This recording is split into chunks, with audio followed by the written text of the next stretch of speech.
Voilà, alors mon discours sera très long, donc vous avez vu, il est sur un petit papier comme ça.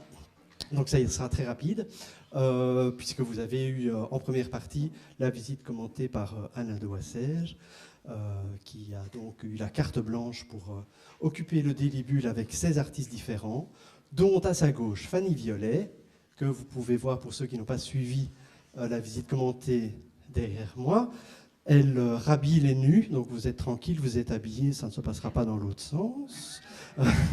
Donc, et puis il y a d'autres artistes qui sont là aussi, qui font partie, soit qui sont exposés. On a monsieur Minem qui va arriver, j'ai Olivero Roberto qui est là, Stéphane Schollart, André Stas qui répondra aussi aux questions. Et Daniel Locus que j'ai vu arriver effectivement juste à temps pour la visite de ses photos. Il est arrivé tip-top à l'heure. Donc voilà, je vais simplement laisser la parole à Alain de Wassège qui va mener une petite conversation en posant des questions où évidemment Fanny Violet et André Stas, ils décideront s'ils ont envie d'y répondre. André m'a déjà prévenu qu'il répondait à aucune question, qu'il ne donnait que des réponses. Donc ça c'est très facile. Alors pourquoi tout simplement cette conversation? Il y a un lien évidemment avec le délibule. Bon, si on fête les 30 ans de la galerie et des éditions sans titre, c'est parce que André Stas, Jacques Lénep et Roland Brucker sont 3 artistes en commun entre le délibule et les éditions sans titre. Donc il y a au moins déjà ces 3 liens-là. Mais les personnes qui ont suivi la visite commentée ont tout de suite perçu aussi que la galerie sans titre, à mon avis, et leurs artistes se sentent bien au délibule et inversement. Il y a une communauté d'esprit, il y a cette dérision, il y a cette Belgique langagière et littéraire. Il y a aussi ce qui nous retient maintenant, c'est finalement tout le discours par rapport à l'art et par rapport à l'histoire de l'art. Alors c'est pour ça qu'avec Alain, on a réfléchi et on s'est dit, qui va pouvoir aller sur les pas de Paul Bury, qui, je vous le rappelle, attention au chapeau, a sorti un petit guide des musées de l'art inopiné.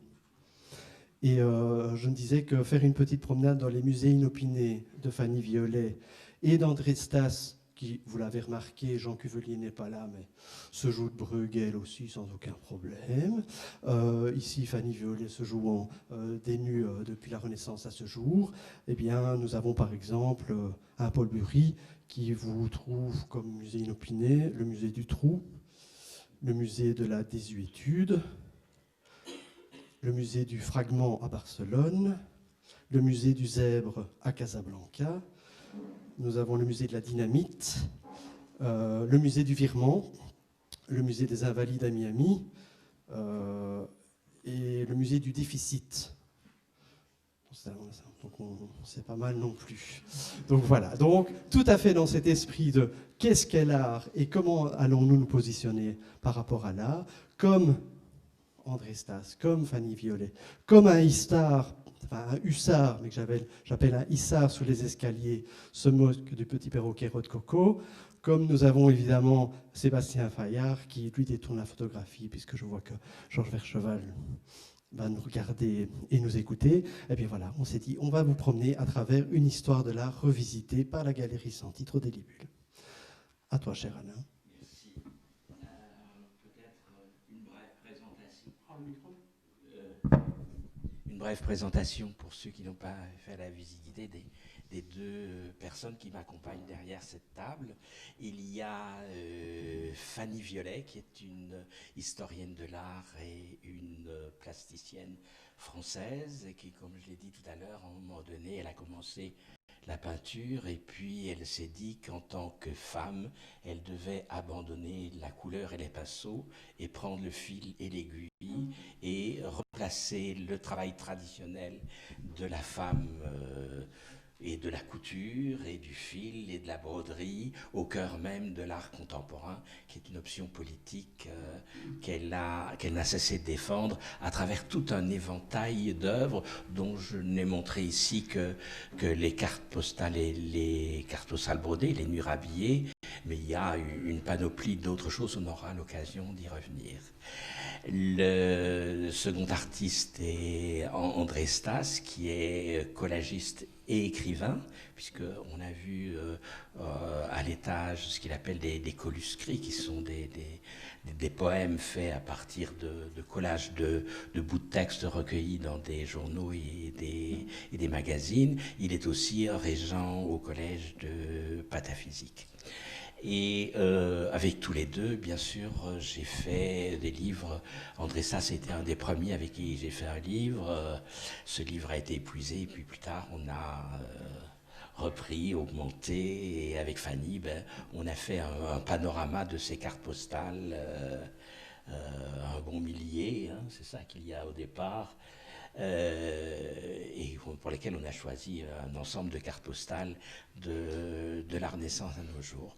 Et pour bien ancrer le débat dans le sujet, ce que je voulais montrer dans cette expo, et c'est sur ça que je voudrais revenir, c'est sur les points communs qu'il y a avec le Délibule. Il y a le rapport à l'humour, et d'autres artistes qui sont ici, je pense à Raymond Minen, à Roberto Olivero, ont cette dimension-là, le rapport à l'humour, le rapport au quotidien et au banal, et le rapport à l'art, et le rapport, bien sûr, entre les mots et les images, qui sont un peu les grands axes qui structurent cette exposition. Et c'est autour de ces différents points de vue-là que je voudrais les interroger. Alors, Fanny, on va commencer peut-être par vous, et commencer par un aspect sur le rapport au quotidien, au banal, où en arrivant à la gare du Nord ce matin de Paris, puisque après avoir voté, vous avez pris le train pour venir ici à cette rencontre, vous avez trouvé en rue ou sur un quai un mouchoir. Voilà, le rapport. Et donc Fanny, elle a toujours un petit sac en plastique transparent dans son sac qui lui permet de récolter des mouchoirs usagés en tissu qu'elle récupère et dont elle va vous raconter l'histoire. Et donc, je prends ça parce que dans le quotidien et le banal, au Délibule, c'est des choses qui sont intéressantes. Alors, partir sur cette anecdote-là, et comment de l'anecdote on passe à la création artistique, elle va vous l'évoquer, puisque c'est l'histoire du jour. Ah oui. Ah bah écoutez, il me sauve, hein, parce que je me demandais bien ce que j'allais pouvoir vous raconter. Ah oui, voilà. Non, mais grosso modo, vous savez, quand moi je travaille pas, je m'amuse. Hein. Voilà. Alors, et des choses sérieuses comme devant vous tous, là, ça me fait très peur parce que je me dis, il va falloir être sérieux. Voilà. Alors, ben, écoutez, c'est Alain qui me provoque, hein, donc je l'ai sorti. C'est très indiscret parce que je lui ai glissé ça dans le creux d'oreille parce qu'il sait ce que ça représente pour ce que ça fera comme œuvre finale. Alors, je vous raconte. Hein. Une de mes passions ou défauts ou fantaisies, enfin prenez le mot que vous voulez, je ramasse les mouchoirs perdus. Ça vous est arrivé de perdre votre mouchoir ? Si par hasard ça vous est arrivé et que vous en soyez rendu compte après, vous pouvez toujours me demander, hein, parce que j'en ai, je les ramasse depuis 1985 à peu près, hein, voilà. Mais je n'ai pas tant que ça, hein. J'en ai à peu près entre 200 et 250 au jour d'aujourd'hui. Je ne sais pas le nombre exact, moi je vous aurais dit le nombre exact avec celui-ci. Voilà. Et c'est évidemment de plus en plus rare. Hein. Non, mais les mouchoirs, les vrais mouchoirs en tissu, oui, c'est de plus en plus rare. Voilà. Alors, lorsque je le ramasse, je prends des précautions quand même. Vous voyez, j'ai toujours des petits sacs en plastique. Voilà. Et je ne le touche même pas. Hein. Je l'attrape avec le petit sac en plastique et je le mets là-dedans. Et quelquefois, si c'est dans un caniveau où il est tout mouillé par je ne sais quoi, je le ramasse quand même. Hein. Voilà. Alors, ensuite, quand j'arrive à la maison, je le lave, le désinfecte s'il faut, enfin, etc. Mais ce que je fais très, très immédiatement, c'est que j'écris les circonstances. Je fais un petit résumé des circonstances de la trouvaille. Voilà, alors celui-ci, ce matin, comme j'étais allée voter très tôt, j'étais partie très tôt à la gare et je me promenais dans la gare assez désœuvrée. Je regarde toujours par terre parce que je ramasse aussi beaucoup d'autres choses que les mouchoirs. Hein.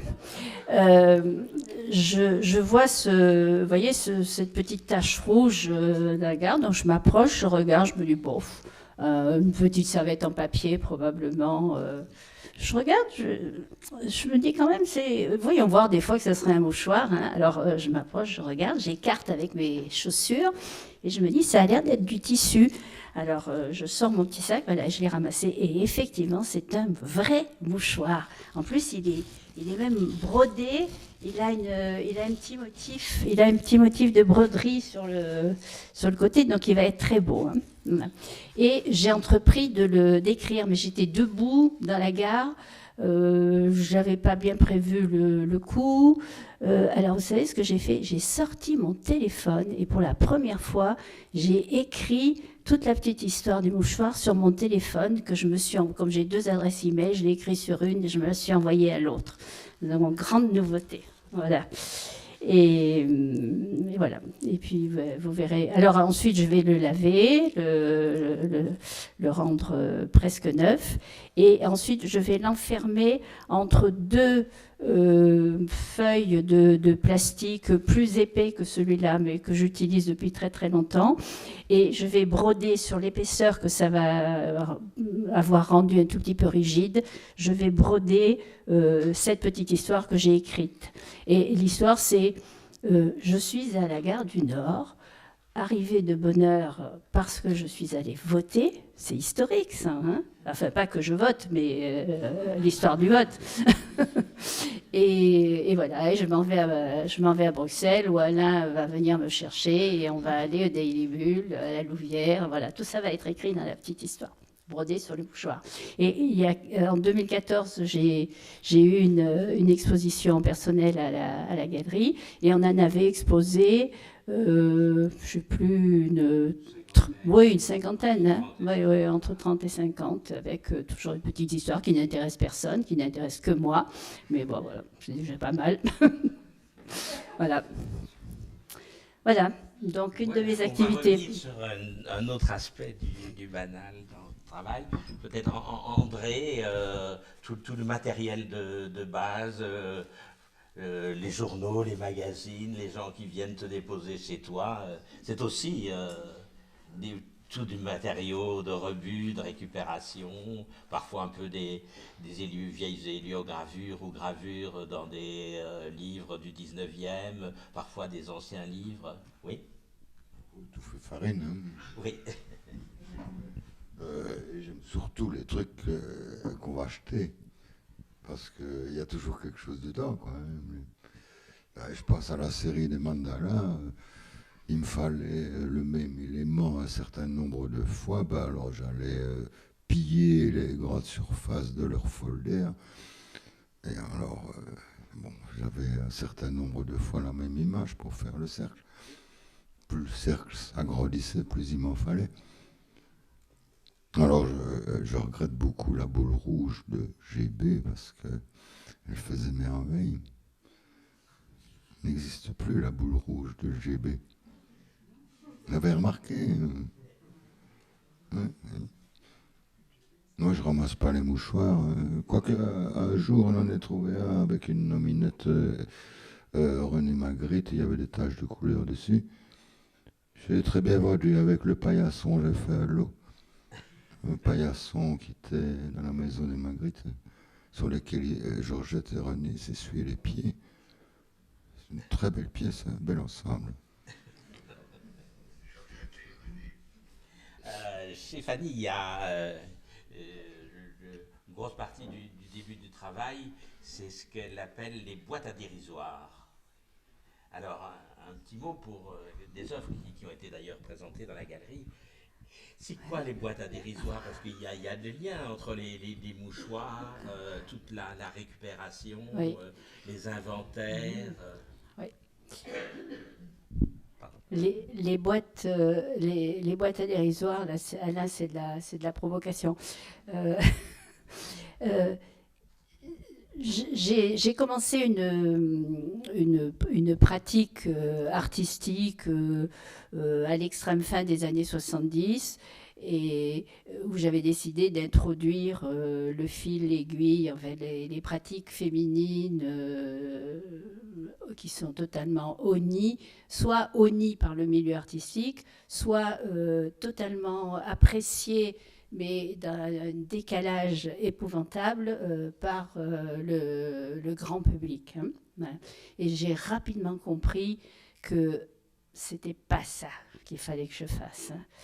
Voilà. Et très rapidement, donc au bout de 3 ou 4 ans, j'ai dit j'arrête, je fais plus rien. Oh, du jour au lendemain, je me suis sentie tellement libérée. Voilà, la vie était enfin belle. Et, voilà. Et en marchant, comme je regardais déjà toujours par terre, voilà, j'ai commencé à ramasser des petites choses de rien du tout. Et voilà, j'étais libre. Et le soir, je rentrais, je vidais mes poches. Et je me disais, ah ouais, tiens, ça, je me rappelle, j'ai ramassé à telle heure, à tel endroit. Et il m'a pris... voilà, cette petite manie de les coller sur un petit carton en papier, enfin sur un petit bout de papier, d'écrire l'endroit où j'avais trouvé, le jour, l'endroit et l'heure. Voilà. Et je me suis prise moi-même au jeu, surtout que comme j'avais décidé de ne plus rien faire artistiquement, donc je me trouvais à la tête de grandes feuilles de papier à dessin, de carton pour faire des choses encore plus grandes et tout. Et j'ai décidé de passer tout ça au service de mon ne rien faire, me promener, ramasser des petits trucs. Voilà. Alors j'ai pris mes grandes feuilles de papier à dessin que j'ai pliées en 2, en 4, en 8, en 16, et ça m'a fait des petites fiches. Et du coup, tous les soirs, je sortais, je vidais mes poches. Et la règle, c'était que si je me rappelais exactement l'endroit où je l'avais trouvé, l'heure où j'allais, hein, je le gardais. Si je ne m'en souvenais pas, je jetais. Voilà. Et j'ai commencé à coller comme ça au quotidien une espèce de petit journal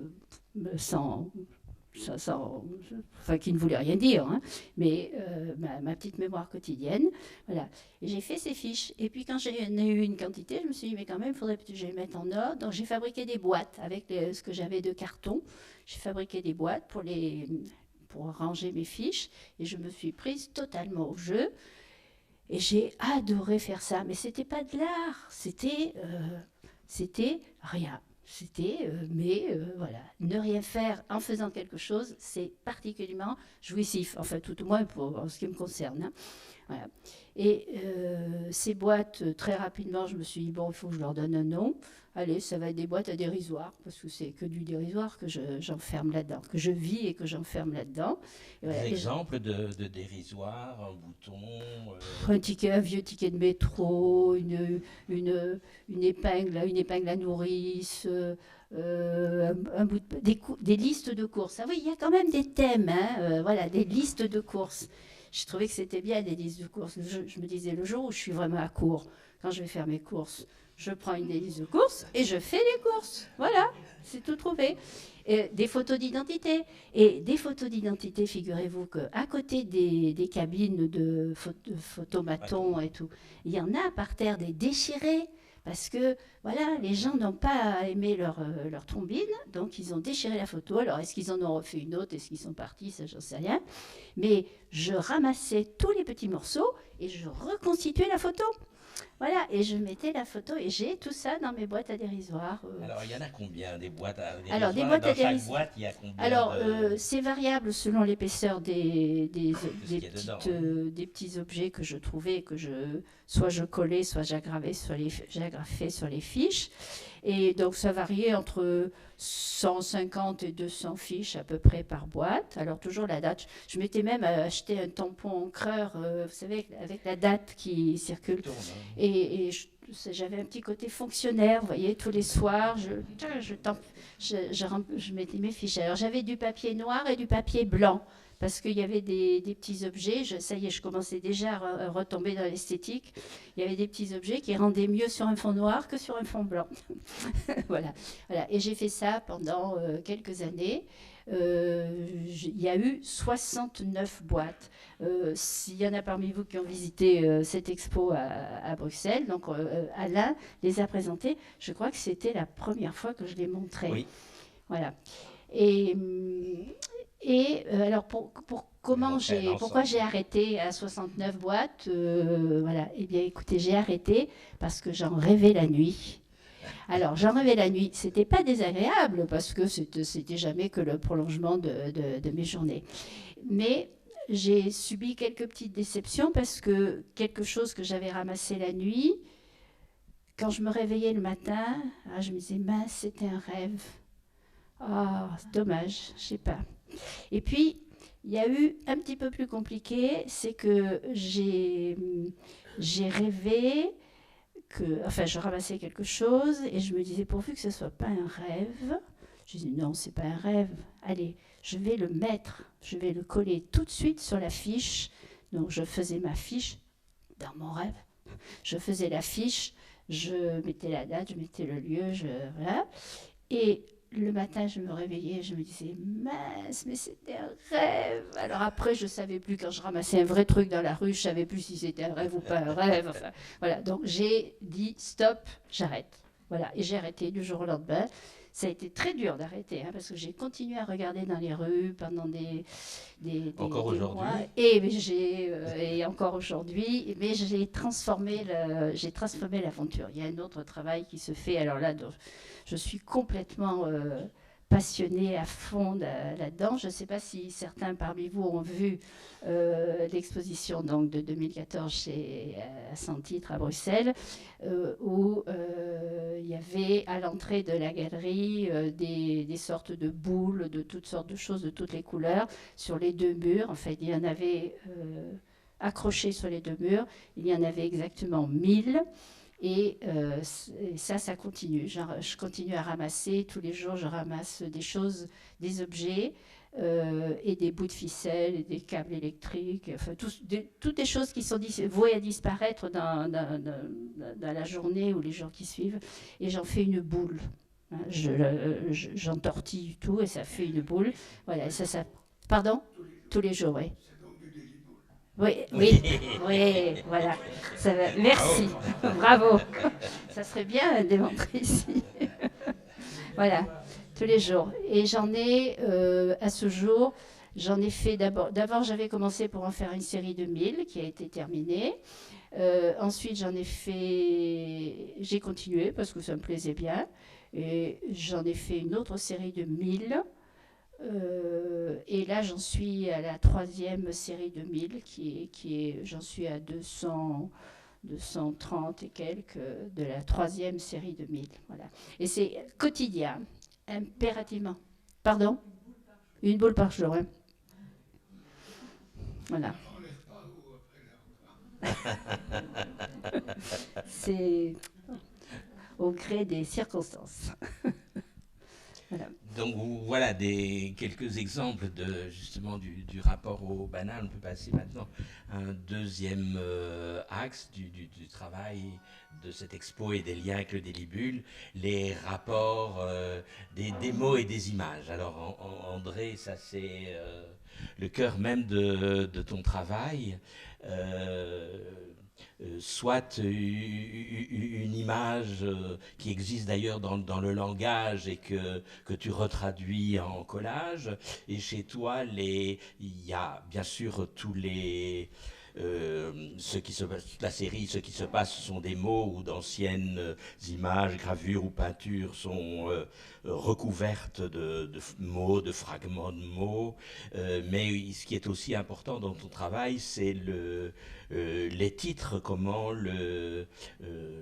la lecture se fait pour le spectateur entre le titre, qui est d'ailleurs manuscrit sur le passe-partout, et le sujet. Donc il se passe là, entre l'un et l'autre, une belle dynamique. Alors tu peux un peu nous parler de tes rapports entre les mots et les images.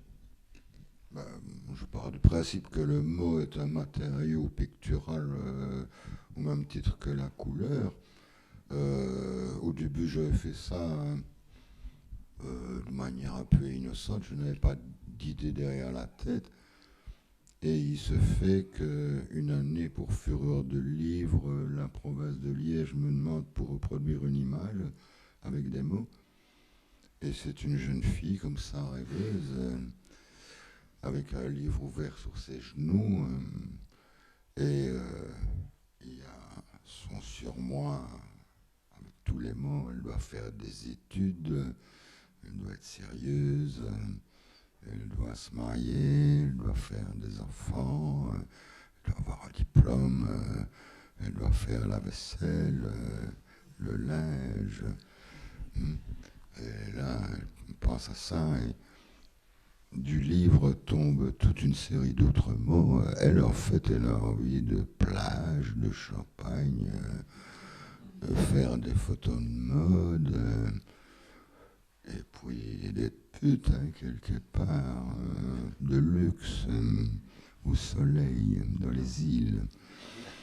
Et alors, toute une cascade de mots qui tombent de son livre, et ça s'appelle Mauvaise graine. Et cette image est reproduite pour la Fureur de livre. Et il se fait que la bibliothécaire des Ouailles catholique Bontin porte plainte parce que non, on ne va pas diffuser cette carte où il y a des gros mots chez les jeunes. Vous vous rendez compte, il y a la chatte et le cul en feu. Elle rappelle avec ses camarades, ça va jusqu'à la députation permanente, on interpelle le député au JT. Enfin, mais monsieur le député, je lis amour, désir, etc. Enfin, baiser, il me défend bec et ongles. Ça fait la une de la Meuse, en grand. Et je me suis dit, le pouvoir du mot, c'est de la dynamite. C'est des bombardements ou c'est des grenades dégoupillées, ça dépend comment on les emploie. Alors j'ai commencé vraiment à prendre le mot comme arme de combat. Parce qu'on ne fait pas des images pour décorer une pièce. Quand on fait des images, c'est un outil de machine de guerre. Et pour ébranler les certitudes, pousser le bouchon plus loin. Ça vaut quelques ennuis. Je me souviens, en Anvers, j'avais fait un collage qui s'appelait les trottoirs de Kaboul. Et c'était une photo d'une femme en burqa qui tenait un cadre avec la photo d'un disparu. Et j'avais remplacé la photo du disparu par une bouche avec du rouge à lèvres en train de sucer un doigt. Je ne sais pas si c'est l'index ou le majeur.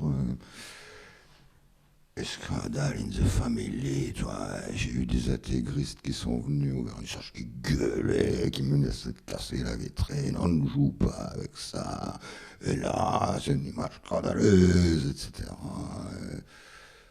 Alors, voilà, c'est le risque du métier.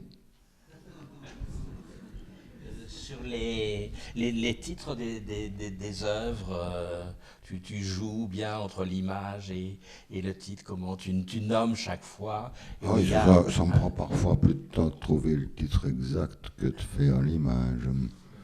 il y a des images, je dis, ben oui, je l'aime bien, mais comment la titrer elle reste là pendant des mois, et puis à un moment donné, je ne sais pas comment, il y a un franc qui tombe, la tilt, ah ouais. Et parfois, ça n'a aucun rapport direct, mais parfois, c'est fort... Tu peux en donner l'un ou l'autre exemple? Je ne sais pas. À quoi je vais penser pour un titre particulièrement bienvenu. Une image qui est dans le livre, c'est un paysage et on voit des usines. Et à l'avant-plan, il y a un reflet dans l'eau et c'est la City of London.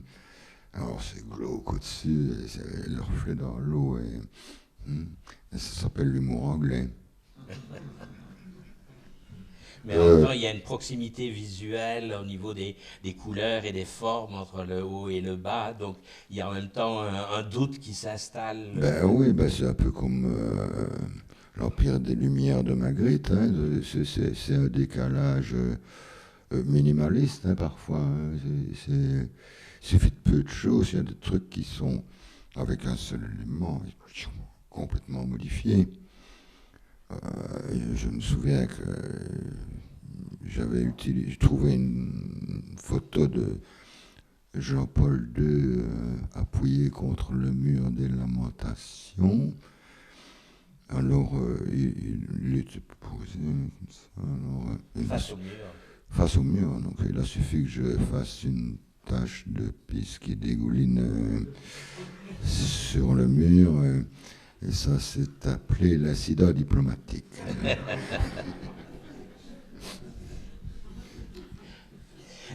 Chez Fanny, le rapport au mot existe. On peut prendre deux exemples, peut-être. Le voile de la mariée. Oui. Alors, en quoi c'est fait? Quels sont les mots qu'il y a dessus? Alors, je peux faire une petite parenthèse avant de répondre à cette question. Je prends la suite de mon voisin. Moi, je ne fais pas du tout d'humour. Hein. Et j'adore pourtant ce petit pas de côté que ça nous incite à faire. Hein. Il y a de la citation. Moi, il n'y a rien du tout de tout ça. Sauf dans les cartes postales brodées. Oui, mais ça, c'est... Oui. Le seul humour que je véhicule, oui, c'est dans les cartes postales brodées. Mais autrement, sur tout ce que je vous ai raconté, là, du ramassage de ces petits brimborions, ça n'a l'air de rien, mais c'est une grande réflexion que je ne veux pas vous imposer, mais que moi, je vis. C'est ce mystère par rapport à la finitude des choses. Et dans la finitude des choses, il y a ma propre finitude. Hein. Je ne m'occupe pas de la vôtre. Hein. Mais ce petit rien qu'on est, enfin moi, tout moi, voilà. Donc c'est et j'essaye de la rendre joyeuse parce que c'est beau. Hein. C'est une petite boule, là, une fois qu'elles sont finies, ça les fait exister un tout petit peu plus longtemps que si je ne les avais pas ramassées au bord du caniveau. Bon, alors, rapport au mot. Rapport au mot. Le voile de la mariée. Le voile de la mariée. Alors, le voile de la mariée, pour ceux qui ne l'ont pas vu, je résume. C'est un voile de mariée du style 2 mètres 5, un grand carré à replier en deux, vous savez, pour que ça fasse une sorte de triangle pour mettre sur la tête, voilà. Du style 2 mètres 50 de côté, hein, un grand truc. Et ah oui, ça c'est parce que on m'avait demandé il y avait pas très loin de Paris, un petit musée qui s'appelait le musée du mariage. Et ils exposaient surtout des globes de mariés, vous savez, avec du début, enfin, qui ont fonctionné grosso modo jusqu'au disons, au premier tiers du XXe siècle, hein, où la mariée mettait ses petits souvenirs de jour de mariage. C'était sa boîte à dérisoire, en quelque sorte, hein, le voile de mariée, les globes de mariée. Hein, voilà. Et pendant l'été, il voulait faire une exposition avec un petit thème, et il voulait exploiter la notion de trousseau. Hein, en rapport avec tous les globes de mariés qu'ils avaient. Et ils viennent me voir parce qu'ils savaient que je travaillais sur le linge, les torchons, les mouchoirs, des tas de choses comme ça. Voilà. Et donc je réfléchis et je dis, écoutez, je vais peut-être vous créer une œuvre. Voilà.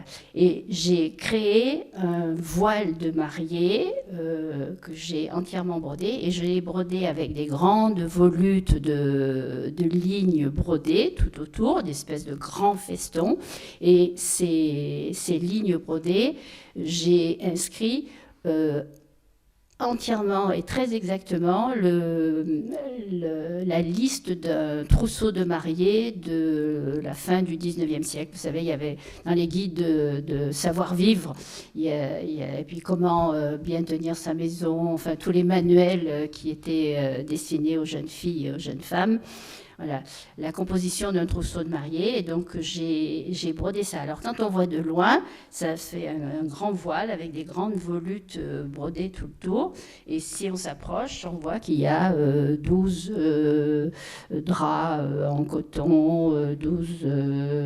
et il y avait aussi tout le linge, parce que, ah oui, dans le mariage, j'avais appris pour l'occasion que dans le mariage, la femme venait avec le trousseau de la famille, plus son linge de corps, à charge du mari de l'habiller ensuite. Hein. Les robes, toute la partie extérieure est visible sociologiquement, c'était à la charge du mari. Donc il y avait les quantités de serviettes de toilette, de draps, et même le linge pour le personnel, les tabliers du personnel, etc. Voilà. Et donc j'ai brodé ce grand voile de mariée avec toute cette liste de trousseaux. Ça vous suffit, Alain ? Oui, il y a une autre œuvre que je voudrais que vous commentiez, une œuvre que vous avez vendue pour une collection dont je m'occupe, qui est le phylactère, alors, qui est un grand film plastique transparent, oui, de 15,60 m de long, oui, et non pas 17 mètres, comme voilà, je l'ai toujours dit. Et d'une seule pièce, alors... oui. Donc c'est une grande bande de vinyle transparent, vous savez, comme du plastique pour couvrir les livres. Hein. Voilà, que j'achète en rouleau parce que je m'en sers énormément, parce que c'est pour moi un support extrêmement agréable à broder. Et broder comme ça. Alors j'avais taillé. Alors il y a en fait là, vous voyez, c'est révélateur d'un petit... qu'est-ce que je vous ai fait là ? Je vous ai raconté un mensonge ou un truc comme ça, parce que j'ai toujours dit à Alain, quand il l'avait vu la première fois chez moi, ça fait 17 mètres de long. Et un jour, il m'a dit, mais parce qu'entre-temps, il a été acheté, il est dans une collection, et un jour, Alain m'a dit, mais il ne fait pas 17 mètres, hein, je l'ai mesuré. 15,60 m. 15,60 m. Voilà, parce que moi, j'avais taillé une pièce de 17 mètres et j'ai brodé sur cette pièce des personnages, des phrases. C'est une espèce d'auto-portrait, oui, une espèce de journal, ma vie, mes fantasmes, ma culture, enfin mes étapes culturelles, etc. Dessin et texte. Dessin et texte entremêlés. En fil de coton blanc. En fil de coton blanc sur un fond transparent. Voilà, donc très difficile à montrer, à accrocher. Enfin, bon, il faut que ça soit accroché sur un fond noir. Une seule pièce et brodé à la machine. Vous imaginez ce que c'est de bouger une pièce de 15,60 m et de dessiner sans dessin préalable. Voilà. Tout fait ni directement. Écriture préalable. Les personnages sont brodés directement. La largeur, c'est à peu près une bande. 50 cm. 50 cm. Voilà. Ça fait moins haut que ça. 50 cm, ça je me rappelle bien. Et voilà. Et je pense que En fait, je l'avais fait. Ah oui, oui, mais maintenant je me rappelle, je l'avais fait pour une exposition au Japon. Oui. Et j'étais déjà allée exposer au Japon et j'avais été très très surprise de constater combien les Japonais, dans leur vie quotidienne, étaient contraints par le manque d'espace. Tout se faisait petit, le plus possible. Les tirages photographiques qui chez nous étaient déjà en 10, 15, étaient encore en 9, 8 chez eux. C'était pas par manque, c'était par nécessité de contracter. Tout était contracté, en fait. Voilà. Et donc, j'avais exposé déjà des pièces de taille raisonnable, et je me suis dit, allez, je vais leur envoyer une pièce très grande, sans consigne d'accrochage. Je verrai bien comment ils se débrouilleront. Voilà. Et alors, je fais ce fameux phylactère, donc pas 17 mètres comme j'avais taillé mon premier morceau, mais que je pense que j'en pouvais plus. Puis peut-être j'avais la date d'échéance d'envoi au Japon. Et donc, arrivé pas très loin de la fin, hop, j'ai coupé, j'ai dit stop, j'arrête là, j'ai signé, j'ai mis le titre et tout. Et j'ai jamais pris conscience que c'était pas 17 mètres, mais c'était que 15 mètres 60. Voilà. Alors, je l'envoie au Japon. Et je n'y vais pas pour cette exposition-là, je n'avais pas les moyens, mais je demande à ce qu'on m'envoie des photos quand ça serait ouvert au public et tout. Et alors les Japonais, ils étaient vraiment fantastiques. Ils avaient conçu un petit pupitre, la taille de cette table, voyez, mais mis à 45 degrés. 2 pieds de taille normale et hop, penché avec 2 pieds plus haut de l'autre côté. Sur un petit podium, les Japonais sont très disciplinés, donc il n'y avait qu'une personne qui avait le droit de monter sur le petit podium pendant que les autres faisaient la queue. Ils adorent faire la queue. Donc, pendant que les autres faisaient la queue derrière, et la personne qui était en contact avec l'œuvre, il y avait des gants et elle enroulait d'un côté et déroulait de l'autre au fur et à mesure en faisant passer la pièce. Voilà, et ils avaient trouvé la solution. Et moi, chez moi, après, je l'ai toujours conservé roulé. Voilà. Donc et c'est pour ça que j'ai jamais vu qu'il y avait plus 17 mètres. Voilà. Et donc c'est une œuvre que vous pouvez voir sur le site de Fanny. Dernier sujet que je voudrais évoquer avec nos deux interventions, le rapport à l'art. André, tu as dans ton ouvrage toute une série que tu appelles les gueules de con, qui sont une réinterprétation d'un certain nombre de tableaux célèbres. Tu peux en toucher un mot? Tout part du déménagement d'un copain qui devait bazarder des choses, et c'était un grand consommateur de magazines dits pour hommes, des choses qui disparaissent de plus en plus d'ailleurs des librairies à cause d'Internet. C'est dommage, c'était du bon matos. Et alors, il me dit, veux-tu les caisses? Et je vois arriver 3-4 caisses. Moi, j'avais jamais acheté un truc comme ça de ma vie. Du meilleur et du pire goût mélangé. J'ai utilisé beaucoup, en fait, ces magazines après, parce que dans un qui s'appelait Sensuel, il y avait un courrier des lecteurs absolument extraordinaire. C'était poilant. Les gens qui écrivaient leurs fantasmes, etc. C'était hilarant. Ça m'a fait repenser à Eric Losfeld qui, à un moment donné, pour gagner sa tartine, répondait au courrier pour le magazine Union, le magazine du couple. Et il se foutait carrément du tiers comme du quart, et il les aurait échangés contre un bon demi. Et il répondait absolument n'importe quoi. Et c'était publié, c'était tordant. Monsieur, j'ai un clitoris très long, et quand je mets des pantalons moulants, j'éprouve une certaine gêne. Madame, il y a des milliards d'hommes qui mettent des pantalons moulants et qui et tout le reste à l'avenant, c'était extraordinaire. Moi, j'ai pas... La série Gueule de con, tu en dis un mot? Ah ben oui, ben je suis dedans, ouais. Et je feuillette ces trucs et puis j'ai eu un flash à un moment donné, je vois, c'était un truc bien cru, et je vois un visage dans une pénétration, je te dis, un masque nègre, hein, et regarde comment je le coupe, et alors c'est devenu un truc qui s'appelait la Vénus de Tervuren, hein, parce que et puis et je me mets à feuilleter les trucs en regardant les photos uniquement avec ce point de vue-là, quoi. Et je vois les visages, évidemment, de plus en plus. Et alors, ben, je prends des tableaux célèbres, puis j'enlève le visage et je mets le visage que je trouve dans les magazines porno, il faut bien le dire. Et puis ça m'amuse de plus en plus. Ça devient une série, puis j'expose ça à la galerie du Cirque d'hiver, et Lizen vient au vernissage et il me dit, je ne comprends pas très bien ce que tu fais.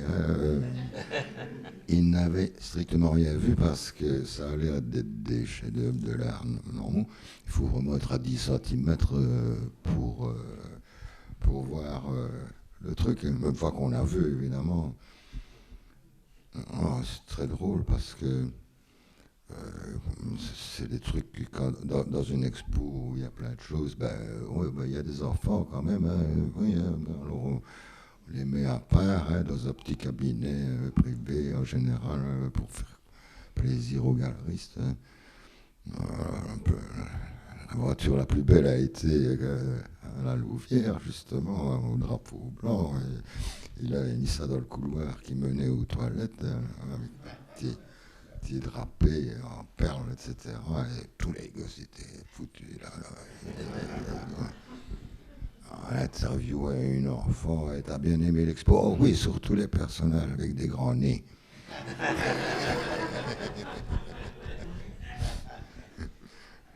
Voilà, les gueules de cons, ça a fait un malheur. Et Fanny, elle réinterprète à sa façon l'histoire de l'art en rhabillant les cartes postales qu'elle achète des nus dans l'art, qu'elle achète dans les musées et qu'elle brode, qu'elle coud, puisque c'est à la fois ou du fil, ou des morceaux de tissu, ou de la dentelle, ou de la laine, ou du coton, ou bien encore des éléments d'emballage et de Oui, mais matériaux récupérés. tout ça c'est bien mignon, bien sage. Hein, Oui. voilà, il y a très peu Mais de... c'était dans le sens inverse. Oui, c'est dans le sens inverse, voilà, Démarche. c'est ça. Je me suis amusée à faire de l'humour, ici. enfin, un humour un peu facile, hein, à l'heure où on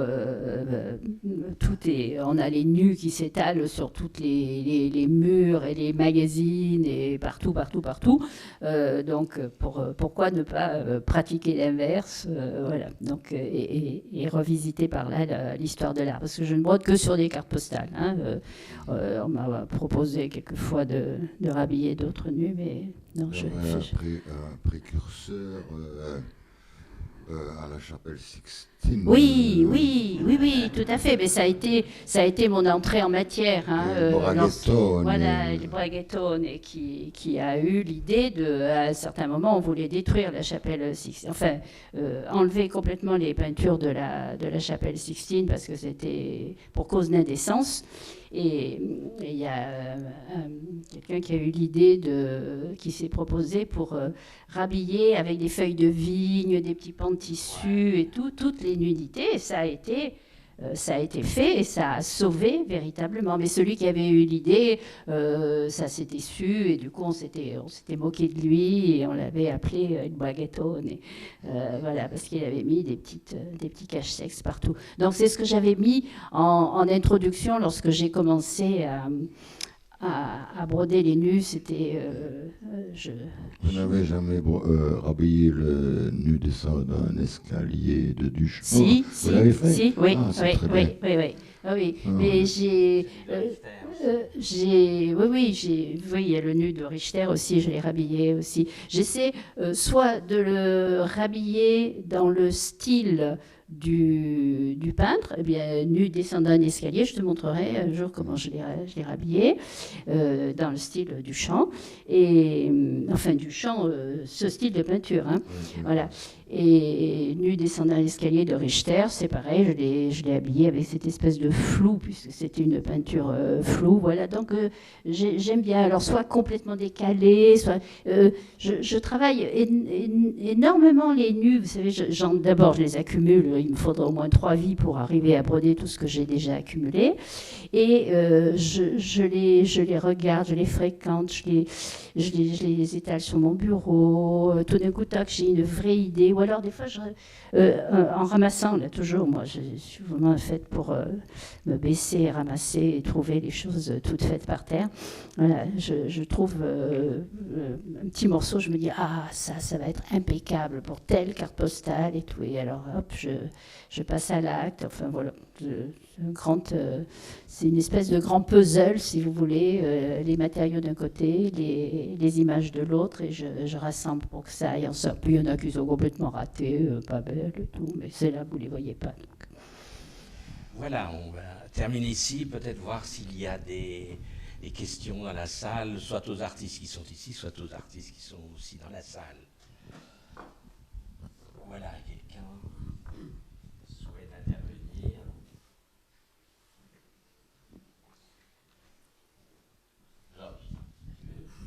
Une bêtise pour commencer, pour le lancer peut-être.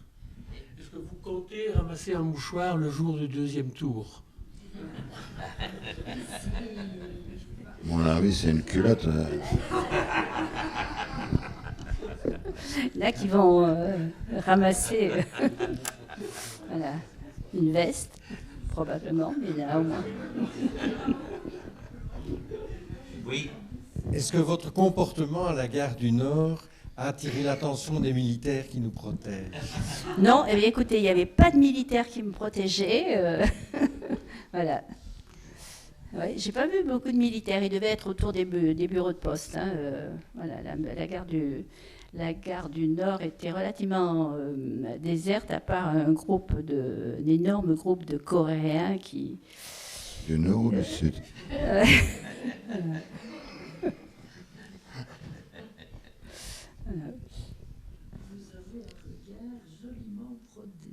Alors écoutez, c'est amusant que vous disiez ça parce que justement mes lunettes qui sont conçues selon mon design personnel ne sont pas brodées mais elles sont destinées à être brodées.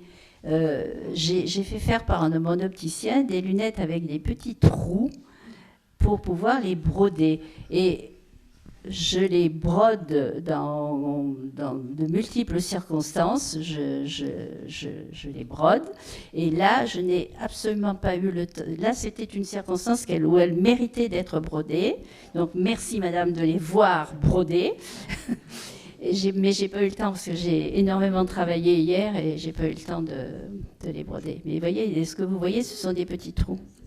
C'est un peu difficile avec des verres de contact. Oui. Et c'est pour ça que je ne porte pas de lentilles, parce que je tiens encore à mes yeux. Voilà, mais c'est pour vous dire que la création, chez moi, c'est pas un geste extraordinaire, c'est une espèce de petit geste perpétuel, quotidien. J'ai des idées 15 par jour il y en a 14 et demi qui ne sont pas réalisables. Voilà, je vis dans une espèce de fantaisie décalée. Voilà, on va en rester là. Vous avez plus d'informations sur les artistes que vous avez entendus ou que vous avez vus qui sont là dans l'ensemble des publications qui sont mises à votre disposition que vous pouvez acquérir à l'accueil. Alors j'enchaîne là-dessus tout de suite pour dire évidemment merci à Alain Loissège d'avoir occupé les 3 étages pour les 30 ans de la galerie et des éditions sans titre. Je remercie beaucoup évidemment Fanny Violet d'être venue jusqu'à nous et après avoir réussi à glisser son bulletin de vote dans l'urne. Donc je n'avais pas du tout pensé que le 23 avril c'était le premier tour. C'est ce à quoi n'avait pas pensé non plus notre président Jean-Paul Barras, qui est un grand féru des élections en France et qui voulait être à Paris absolument. Donc suite à toute son activité d'ancien délégué de la communauté française à Paris, je suppose qu'il avait beaucoup d'amis à aller voir ou à consoler, je ne sais pas ce qu'il faudra dire ce soir. Donc voilà, je voulais remercier évidemment André Stas, ça c'est clair, Stas c'est clair, on peut le dire, d'être venu jusque chez nous depuis Spa, et puis à Fanny évidemment depuis Paris aussi. Je voulais vous dire que pour prolonger, on va tout simplement, on a compté, on a encore à peu près, on a juste le nombre qu'il faut. Partez avec le guide du visiteur, on vous l'offre. C'est un guide qui est fait par Alain et le Centre des Libules avec Aurélie Willems et notre graphiste, qui présente chaque fois un artiste, l'œuvre et un petit mot aussi sur la démarche de l'artiste proprement dit. Donc repartez s'il vous plaît tout à l'heure, prenez-le, on vous le donne avec grand plaisir. Alors évidemment, je voulais, dans les remerciements, remercier Arthur Gaine. Vous avez vu, il filme et prépare un film sur le Délibule qui est prévu de sortir pour février 2018, sur l'histoire du Délibule, après avoir fait le film sur Paul Bury, que vous avez peut-être vu ou à la Louvière ou à Senef, puisqu'on l'avait projeté. Donc je remercie évidemment la Cinémathèque de nous fournir aussi en plus les images. Ou à Montbéliard, vous l'avez présenté, tout à fait, la confrérie. Notre Montbéliard a présenté aussi le film. Je voulais remercier évidemment Mario Benvenuto du studio Aram pour, comme vous le savez, toutes les conversations sont enregistrées, après optimisées et mises sur notre site internet. Je m'avance parce qu'il y a la réverbération, que vous pouvez aller voir. Vous pouvez écouter les conversations de Marcel Moreau, la table de photographie avec les photographes animés par Georges Vercheval, comme les graphistes, Bernard Josse en fait partie aussi. Donc toutes ces conversations, vous allez sur notre site, ressources numériques, et vous pouvez réentendre celles que vous avez écoutées aujourd'hui, ou alors celles que vous n'avez pas pu, à laquelle vous n'avez pas pu assister. Je voulais remercier absolument Jacqueline Balthazar, qui est venue subrepticement nous rejoindre. Merci beaucoup, accompagné évidemment de Bruno, que j'ai vu, mon administrateur délégué Didier Caille, qui est là aussi, évidemment l'équipe du Délibule, c'est certain. Alors, il ne faut pas que j'oublie une chose, c'est que pour ne pas être trop académique, on a oublié de citer Jacques Lennep. On ne va pas faire une rencontre trop académique, puisqu'il y a l'arc académique, évidemment, de l'ENEP qui est juste à côté. Donc, on sera quand même passé des nus aux gueules de con jusqu'à l'arc académique. Donc, tout va bien. On a balayé l'histoire humaine. Et à partir de là, je voulais évidemment vous inviter, avant de passer à une petite réjouissance, parce que c'est l'occasion d'une double réjouissance, c'est que la prochaine exposition, c'est sur Francis Louberg, qu'on présente le 25 juin, dans le cadre de la Biennale Artour. Et le 2 juillet, on fait une opération spéciale autour des affiches Jaïchinski, que Jacqueline Balthazar nous propose,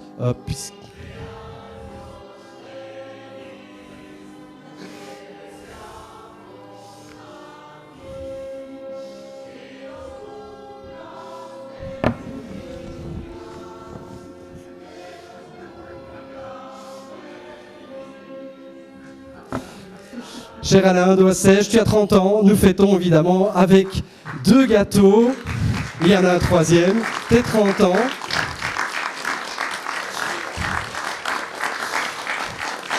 Alors, comme on était de Délibule, et je vous disais que ça ne serait pas académique, on termine donc par un gâteau d'anniversaire, un double cadeau d'anniversaire. Vous comprendrez pourquoi les doubles tout de suite. C'est évidemment pas innocent non plus d'offrir comme gâteau d'anniversaire, on vous le donne en 1000, à la Louvière, pour une galerie bruxelloise, la fameuse Start, la bruxelloise, qui est une spécialité de la Louvière, il faut quand même le faire. Ça, c'est le petit clin d'œil.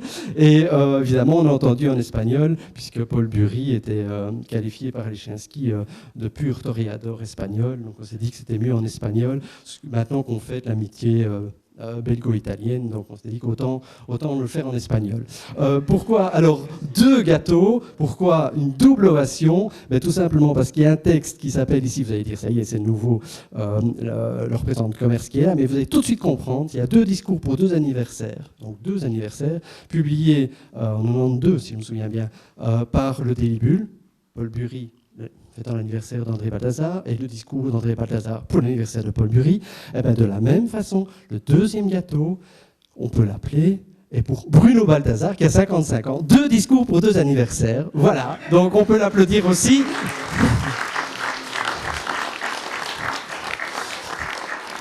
Voilà, on ne voulait pas rater ce coche-là, ce double coche. En tout cas, voilà, merci. Donc ce qu'on va faire...